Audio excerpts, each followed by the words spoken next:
Halo semua, apa kabar? Semoga dalam keadaan baik dan sehat. Topik diskusi kita pada kesempatan kali ini adalah lambda expression. Pada dasarnya, lambda expression ini adalah bentuk implementasi alternatif untuk functional interface. Sebelumnya kita sudah pernah mendiskusikan functional interface yang kita implementasikan dalam bentuk anonymous classes. Nah, sekarang kita punya opsi yang lain nih dengan menggunakan lambda expression. Mari kita mulai dari tujuan sesi kali ini. Setelah menyelesaikan sesi ini, Anda diharapkan untuk yang pertama, mampu menjabarkan motivasi dari lambda expression. Yang kedua, mampu menjabarkan konsep dasar dari lambda expression. Dan yang ketiga, mampu menggunakan lambda expression dalam solusi yang teman-teman create. Subtopik yang akan kita diskusikan antara lain yang pertama motivation, yang kedua adalah basic konsep dari lambda expression, dan yang ketiga kita akan ada demonstration sedikit bagaimana sih cara meng-create lambda expression. Ingat, ini kita akan lakukan dengan menggunakan konversi dari konsep anonymous classes menjadi lambda expression. Mari kita mulai. Baik, kita akan awali dengan motivasi kenapa sih kita perlu yang namanya lambda expression. Nah, pada pertemuan sebelumnya kita sudah membicarakan mengenai functional interface. Nah, di sana functional interface ini bertindak atau berperan sebagai reference type untuk suatu implementasi yang simple, yang sederhana, yang pendek gitu, yang kecil size-nya. Implementasi apa? Implementasi terhadap suatu fungsionalitas.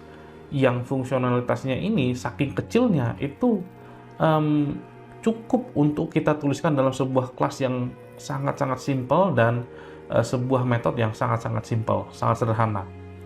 Nah, teman-teman perlu ingat kemarin kita sudah mencoba bereksperimen menggunakan functional interface yang disediakan oleh Java yang ada di Java Util Function Package ya. However, sebenarnya tidak hanya interface yang didefinisikan di package itu yang bisa kita perlakukan sebagai functional interface. Bahkan ada bahkan ada interface lain yang tidak pada package ini tapi tetap bisa kita pakai dalam bentuk functional interface, atau kita bisa perlakukan sebagai functional interface. Nah, teman-teman bisa explore.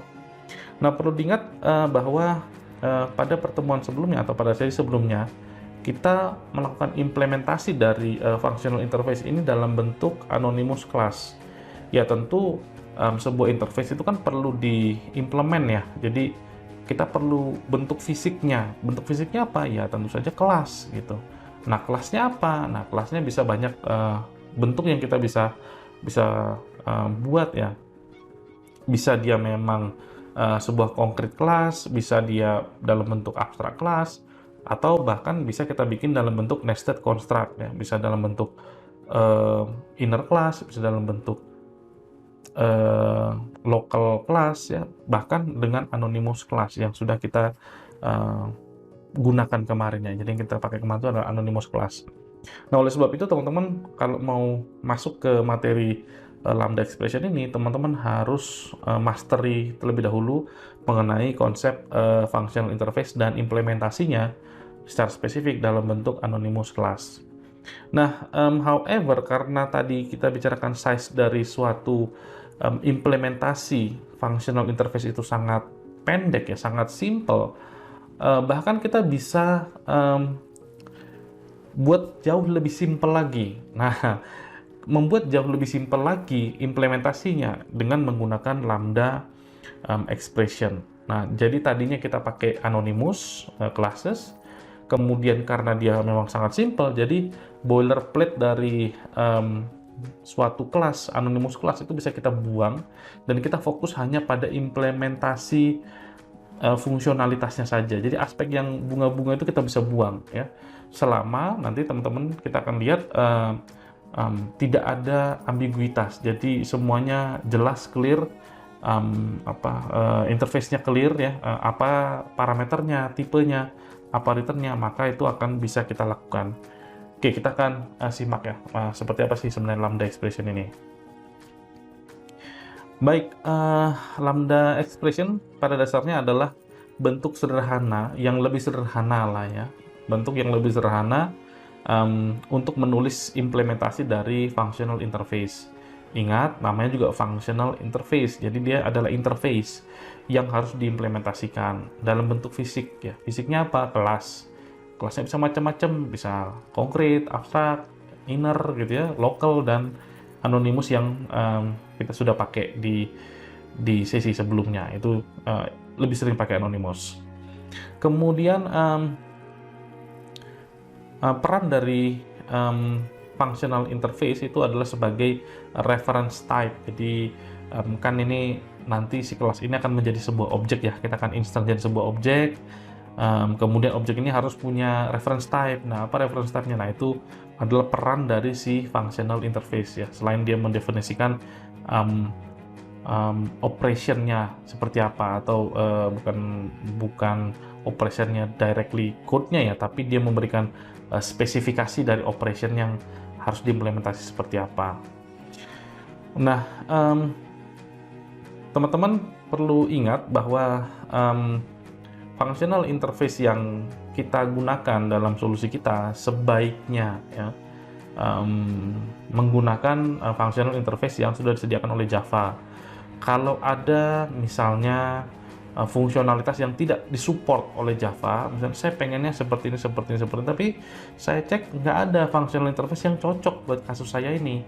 Bisa nggak saya bikin sendiri? Ya bisa ya, tentu saja. Tapi sebaiknya itu menjadi last resort ya, jadi opsi terakhir atau jadi alternatif terakhir. When possible, silakan teman-teman gunakan functional interface atau interface yang disediakan oleh Java, baik yang disediakan di Java Util Function maupun di package lain yang kita kemarin tidak bahas. However, pada sesi ini kita akan nanti coba main-main dengan mengaplikasikan konsep Lambda ya, dengan menggunakan functional interface yang tidak berada pada package Java Util Function.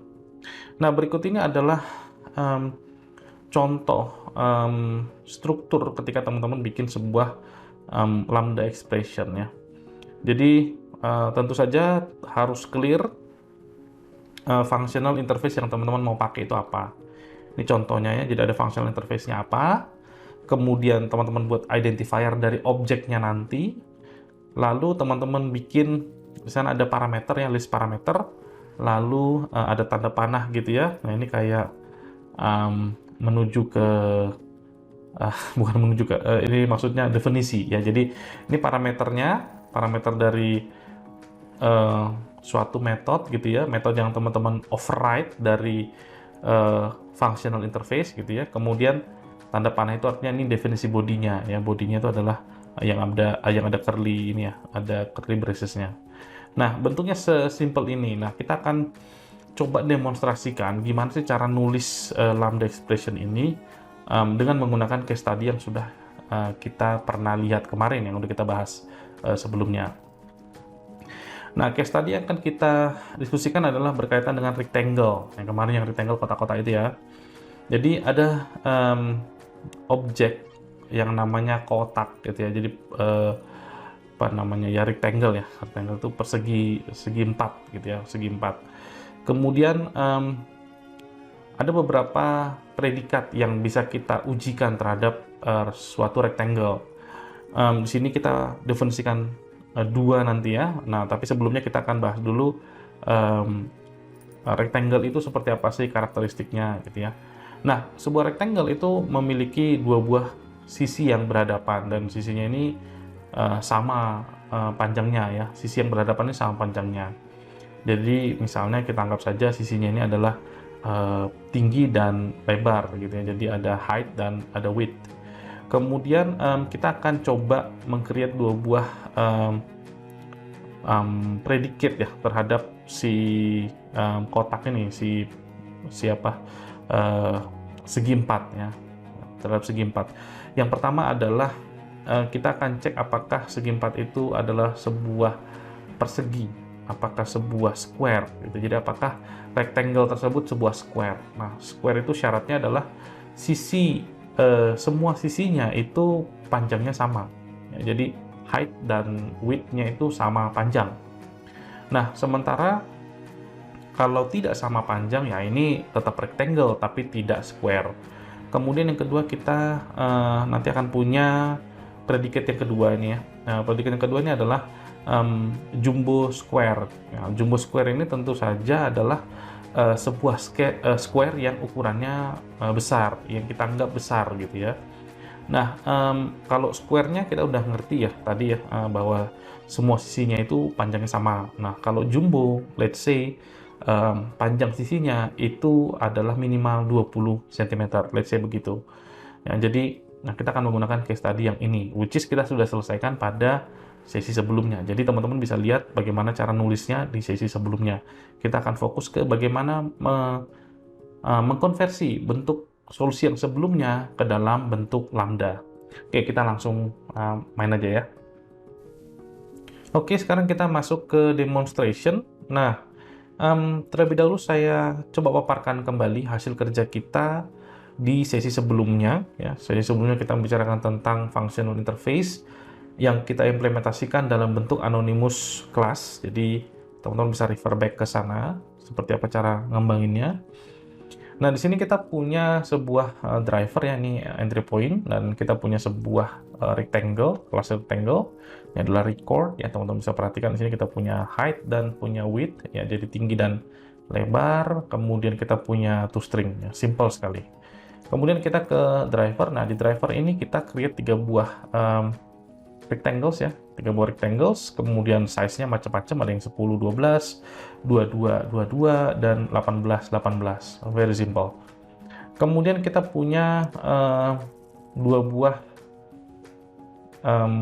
dua buah implementasi ya dari functional interface. Dua-duanya ini menggunakan pendekatan anonymous classes ya.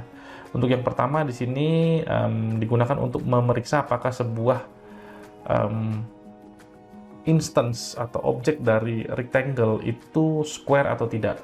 Jadi apakah semua sisi dari si rectangle ini sama panjang, kira-kira gitu ya.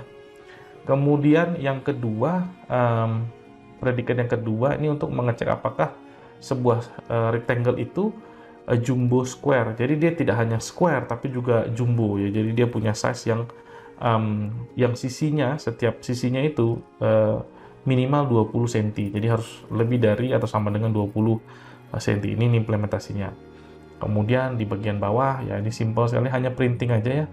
Printing aja, kita printing rectangle-nya, kemudian kita printing apakah rectangle tersebut square, kemudian kita printing juga apakah rectangle tersebut jumbo square. Sesimpel itu. Nah, baik. Sekarang kita mau coba convert ini menjadi lambda. Nah, ingat, lambda itu harus punya functional interface yang clear ya, harus jelas dia. Nah, sekarang kita coba perhatikan yang ini, yang pertama ya. Jadi kita akan coba selesaikan ini sedikit demi sedikit. Kita lihat yang pertama ya, di sini predikat yang pertama untuk is square. Di sini sangat jelas ya, sangat obvious interface-nya. Jadi di sana dia akan menerima sebuah rectangle ya, teman-teman bisa perhatikan di sini. Dia akan menerima sebuah rectangle ya, rectangle. Kemudian ya sudah jelas ini cuma punya satu abstrak method ya. Karena ini kan functional interface yang disediakan oleh Java ya. Jadi sudah pasti dia cuma satu abstrak method, yaitu di sini test. Kemudian return-nya juga sudah jelas, yaitu boolean ya. Jadi very clear. Nah, sekarang kita tinggal memodifikasi ini menjadi sebuah lambda expression. Nah, yang pertama adalah lambda expression itu, teman-teman perlu ingat, dia akan fokus hanya ke implementasi. Jadi bunga-bunga yang lain itu akan kita hapus, atau boilerplate ya, kalau bahasa teknisnya boilerplate ya, bukan bunga-bunga ya. Boilerplate itu misalnya bagian yang ini ya. Nih, bagian new, dan seterusnya, dan seterusnya, dan seterusnya, sampai sini. Itu sebenarnya bisa kita omit, bisa kita buang, gitu ya. Nah, ini yang lambda coba address. Jadi, bagaimana mensimplifikasi implementasi yang si simple ini? Kan kita sebenarnya cuma butuh yang ini, gitu. Cuma butuh baris yang ini, gitu. Ngapain kita nulis boilerplate yang lain? Nah, itu maksudnya, ya. Oke, kita akan remove bagian yang tidak diperlukan kalau kita pakai lambda. Jadi yang pertama bagian yang ini kita nggak perlukan, ya, bagian yang ini kita hapus. Kemudian ini tentu ada errornya karena pasangannya hilang gitu ya. Jadi ini harus kita tidy up ya, kita bersihin ini. Kemudian kalau kita lihat tadi sintaksnya dia harus ada panah begini ya. Ini udah jadi, udah selesai dia. Udah beres lambdanya. Loh ini begini saja udah selesai. Gini aja bisa ya? Iya bisa ya. Ini karena sudah cukup clear ya. Apa namanya interface-nya clear, kemudian implementasinya juga sangat clear dan sangat pendek ya. Nah ini kalau teman-teman run, kita run ya sini ya, kita run. Nah ini outputnya tetap keluar ya, sama seperti yang sebelumnya. Teman-teman bisa compare dengan output sebelumnya. Ya, jadi kalau 10-12 ini dia tidak square, ya otomatis dia tidak jumbo square. Kemudian 22-22 ini ya dia adalah square dan dia jumbo square karena lebih dari 20. Kemudian yang 18-18 ini dia square tapi tidak jumbo square. Very simple. Jadi ini udah jalan ini teman-teman. Udah berhasil ya. Lantas bagaimana dengan yang di bawah nih? Nah, giliran yang di bawah nih ya. Oke, kita beresin. Langkah pertama apa? Kita buang dulu bagian yang boilerplate-nya. Ya, ini bagian yang ini ya, kita buang. Ya, kita buang. Kenapa? Karena ini udah cukup clear ya. Ya, sudah kasih tahu be predicate ya. Kemudian be predicate ini yang mana ya? Ya udah ini punya Java. Jadi kita nggak perlu khawatir. Ini pasti clear. Kita hapus. Kemudian kita berikan panah di sini ya. Kemudian ini pasangannya kita hapus kurung kurawalnya. Ini. Nah ini udah jadi, udah selesai dia. Ya. Bagian yang bawah nggak perlu diubah lagi, yang ini ya, tetap sama. Ya. Bagian yang di bawah ini tetap sama, implementasinya tetap sama, ya. Nggak ada bedanya. Nah sekarang kita coba run ya, kita run. Nah ini tetap jalan ya, jadi nggak ada masalah. Jadi ini sudah berjalan dengan baik. Nah bisa nggak kita even shorter ini lagi, kita pangkas lagi sampai sependek-pendeknya? Ya jawabannya bisa ya. Nah, kembali lagi, teman-teman harus punya functional interface yang jelas. Misalnya contoh di sini, ini kan karena udah clear ya, sudah karena punya Java juga ya, sangat clear. Sini kita bisa hapus type-nya, jadi parameter type-nya bisa kita hapus. Loh, dari mana nanti dia tahu ya tipenya ini apa ya? Nanti dia akan lihat sendiri ke definisi dari si predicate ini. Ya, dari interface predicate ini. Oleh sebab itu teman-teman harus jamin bahwa functional interface yang teman-teman pakai sebagai reference type itu ya memang cuma punya satu abstract method ya. Kalau punya lebih dari satu ya tentu dia tidak masuk ke kategori functional interface dan akhirnya ambigu ya. Nah kalau ambigu dia nggak bisa tebak ini apa nih tipenya nih. Jadi karena sudah jelas, jadi tipenya sudah jelas, maka bisa dihapus. Nah, kemudian teman-teman bahkan bisa nih. Ini kan kebetulan karena statementnya ya, cuma satu sebenarnya statementnya, yaitu return statement.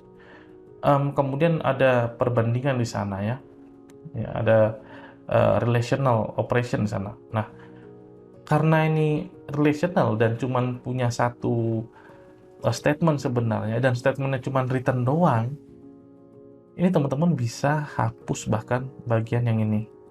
Ini bisa dihapus nih. Ini bisa dihapus. Lalu returnnya ini bisa dihapus. Ya ini titik komanya udah berlebihan ya. Ini saya hapus lagi nih. Bisa seperti ini ya. Ini saya hapus ya, saya rapiin ya biar lebih bersih dia. Begini aja bisa. Ya, nah kita coba run ya. Kita coba run. Nah, tuh jalan ya. Jadi yang tadinya panjang sekali code-nya itu sekarang udah terpangkas mungkin tersisa 25-30% aja. Jadi sangat simpel. Nah, yang di bawah gimana nasibnya? Mau kita perlakukan sama dengan yang ini. Ini kita buat seperti ini, yang di bawah ini. Ya, bisa ya. Jadi stepnya apa? Ini kita hapus type-nya. T, kemudian di sini kita hapus juga ya. Hapus, kemudian ini kita hapus lagi. Ya. Kemudian ini kita hapus.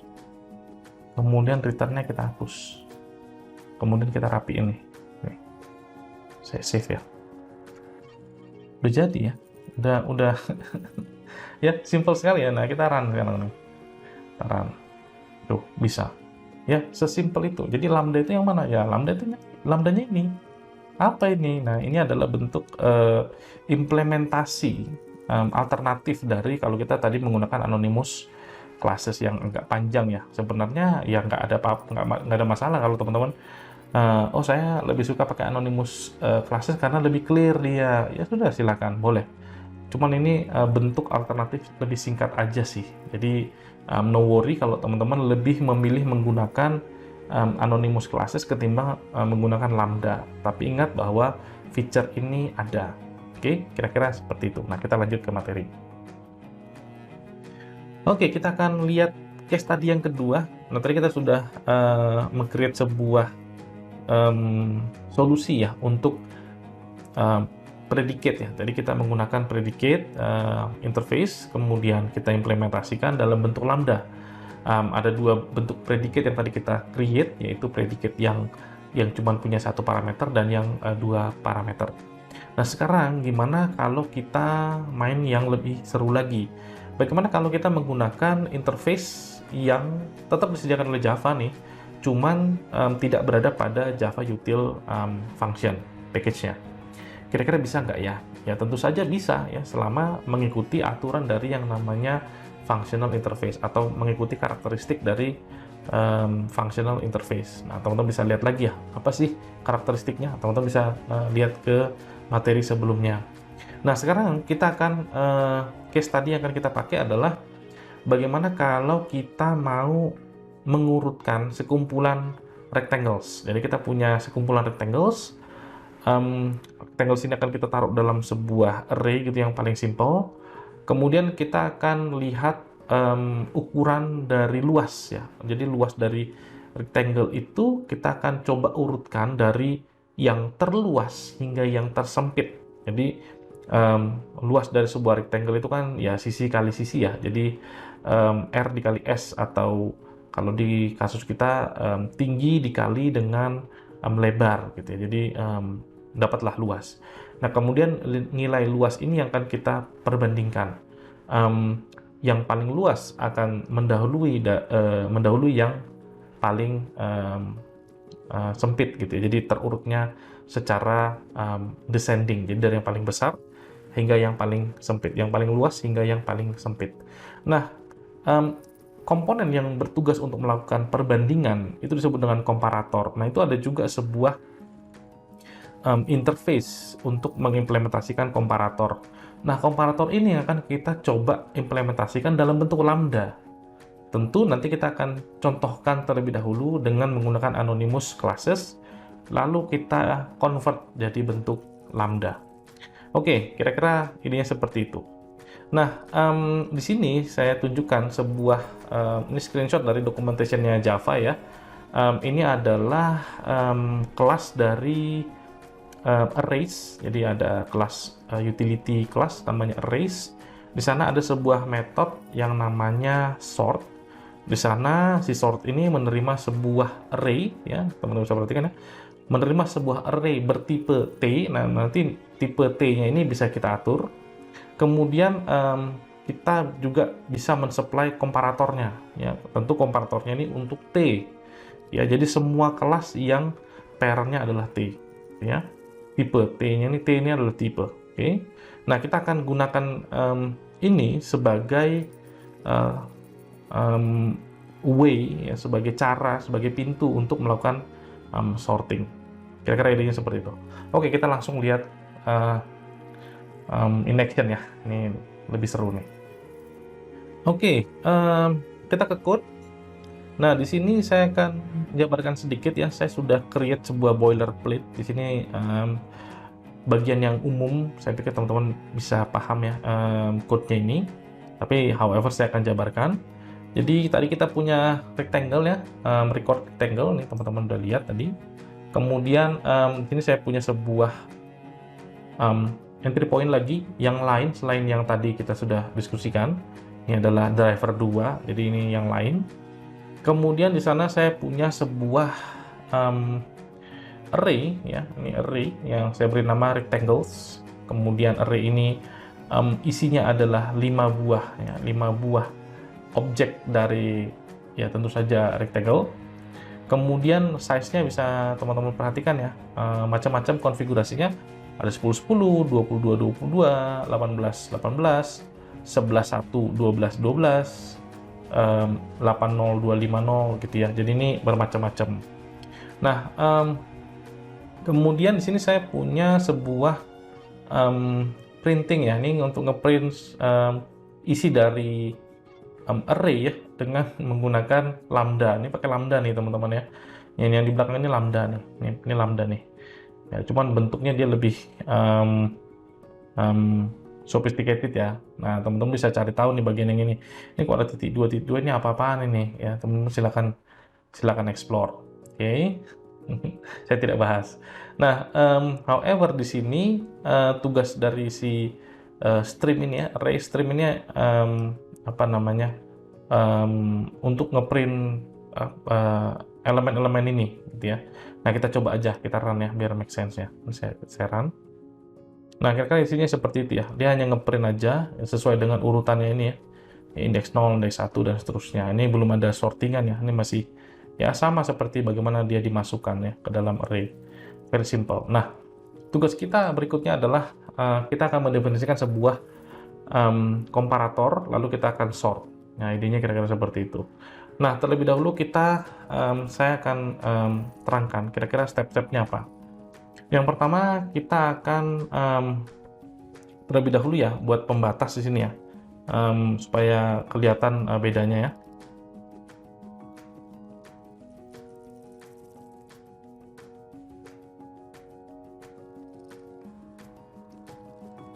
Oke, jadi saya kasih pembatas terlebih dahulu, kemudian nanti di bawahnya kita akan create sebuah komparator yang nanti akan bertugas untuk melakukan perbandingan di dalam metode sort yang nanti kita akan pakai ya, miliknya arrays. Jadi ada utility class namanya arrays.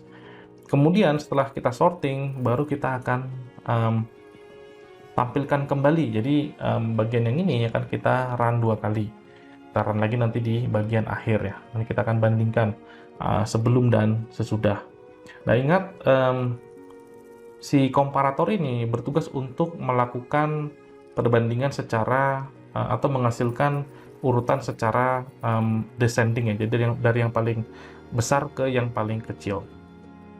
Oke, kita akan mulai dari komparatornya terlebih dahulu, kemudian kita akan buat sorternya, kemudian kita ya printingnya udah ada. Oke, kita akan mulai satu persatu. Oke, mulai dari membuat komparatornya.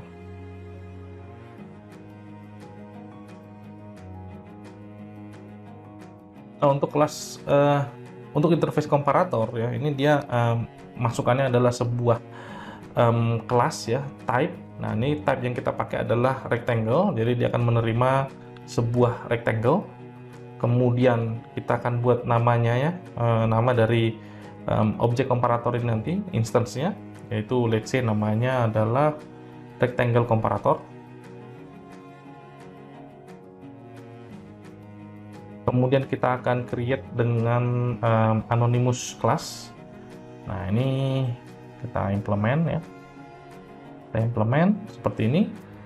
Kemudian kita akan punya dua buah objek ya dari rectangle yang akan kita proses atau yang akan kita urutkan ya. Jadi prosesnya ini dua ya. Jadi objek 1, objek 2, objek 2, objek 3, objek 3, objek 4, objek 4, objek 5 gitu dan lain sebagainya, tergantung sama implementasi algoritma di dalam dari sortnya nanti. Tapi idenya kira-kira seperti itu kalau kita pakai bubble sort. Oke, gimana caranya membandingkan ya? Kita pakai ini returnnya adalah sebuah integer, jadi saya buat aja div ya, difference, kemudian let's say saya bikin 0 itu artinya dia sama ya, artinya tidak ada perbedaan. Kemudian di sini saya return div, kemudian saya ubah nilai div-nya berapa gitu ya, apakah div-nya itu difference-nya itu negatif, positif, atau equal, sama. Nah, perlu diperhatikan bahwa untuk menghitung luas, karena dia pakai luas ya, luas dari apa namanya suatu rectangle itu kan height dikali dengan width gitu, jadi tinggi dikali dengan panjang ya. Jadi kita akan menggunakan approach-nya itu, kita akan bandingkan luas dari yang pertama dengan luas yang kedua, objek yang kedua ya. Oke, kita coba implementasikan terlebih dahulu.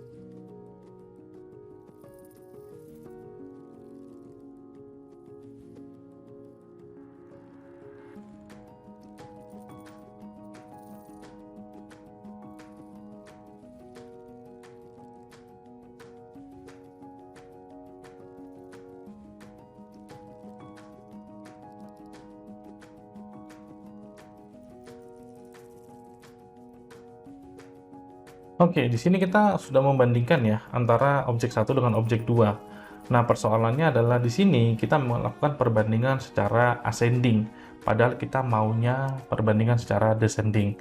Nah, bagaimana cara membalikkannya? Membalikkannya tinggal dikasih minus sebenarnya, tinggal dikasih tanda minus aja, gini. Ya, nanti dia jadi terbalik ya, yang positif jadi negatif, yang negatif jadi positif. Jadi dia descending. Kemudian di sini di div ini adalah double div ya. Jadi kita membandingkan nilai dalam bentuk double, padahal return dari si compare ini adalah integer. Jadi kita harus convert somewhat gitu ya. Nah, bagaimana cara nge-convertnya? Ya kita pakai if aja ya, pakai if ya.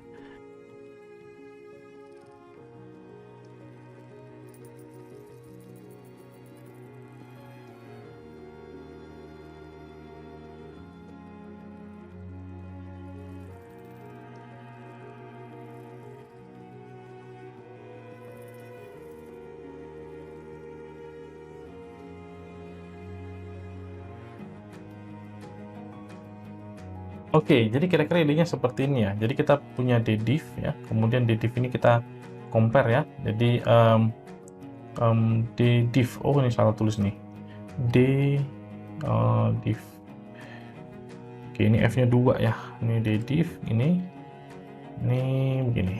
Oke. Jadi si div ini adalah hasil dari, kita cek dulu ddivnya. Kalau ddivnya kurang dari 0 ya kita return min 1. Kalau ddivnya lebih dari 0, kita return 1, bukan minus 1 kalau di depan tadi ya. Lalu kalau dia tidak memenuhi syarat kedua-duanya, ya artinya dia sama, kita return 0. Nah, ini kita bisa simplify lagi bahkan dengan langsung return yang ini ya. Return ya. Nah, ini kita hapus.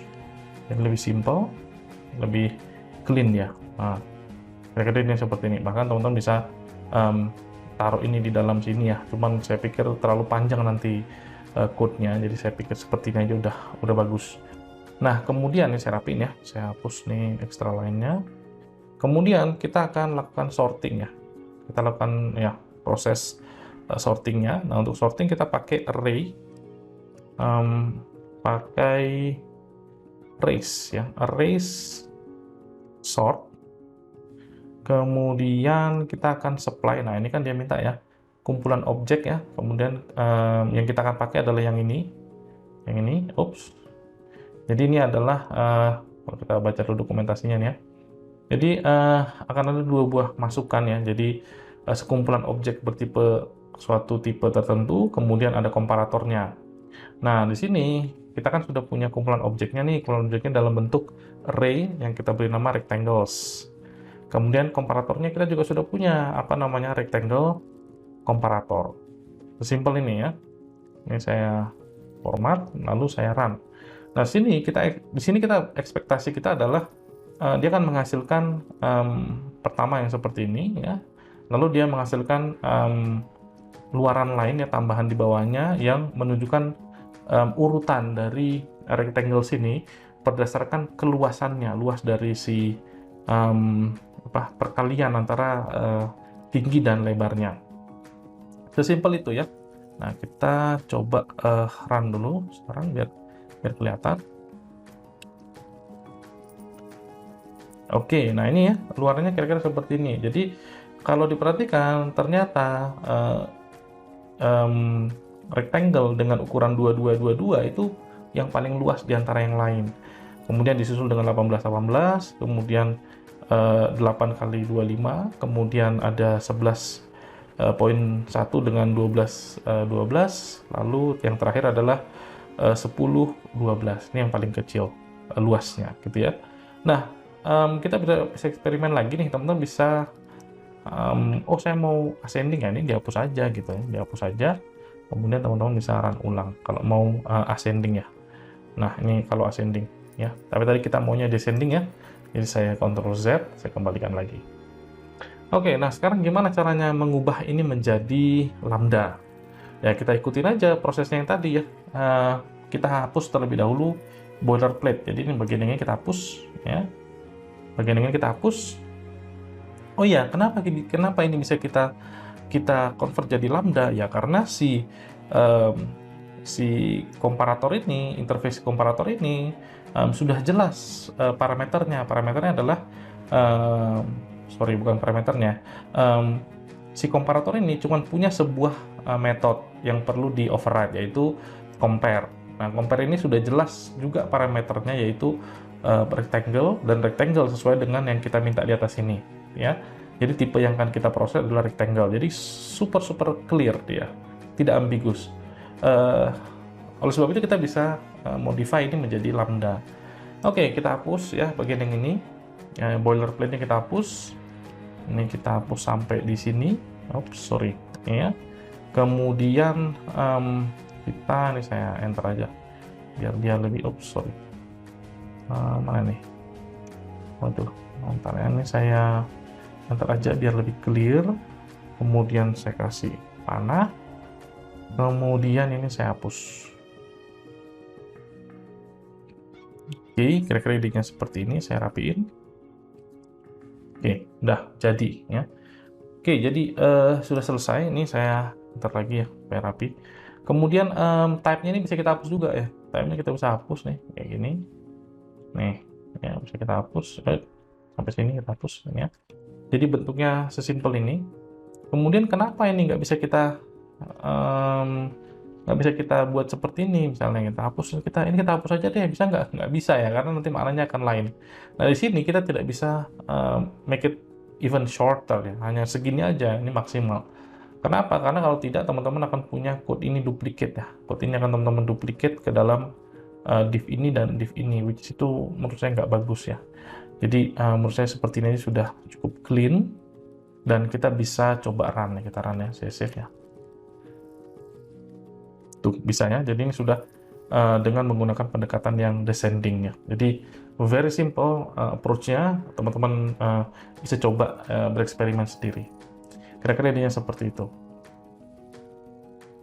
Kita lanjutkan ya teman-teman. Nah silakan setelah ini teman-teman bisa explore lebih lanjut ya mengenai kenapa sih tadi komparator bisa. Nah coba teman-teman rimang-rimangi gitu atau melakukan assessment gitu ya. Oh, kenapa ya bisa ya? Kalau saya coba dengan interface yang lain, kira-kira gimana ya dampaknya? Bisa juga nggak ya? Ya, teman-teman bisa eksplorasi sendiri. Kemudian bagaimana dengan, let's say, interface set, map, dan lain sebagainya yang ada di Java Collection Framework? Kira-kira itu bisa dilambdain nggak ya? Teman-teman bisa explore. Nah, saya pikir itu saja untuk materi kali ini berkaitan dengan lambda expression. Mudah-mudahan nyambung dan bisa ditangkap dengan baik.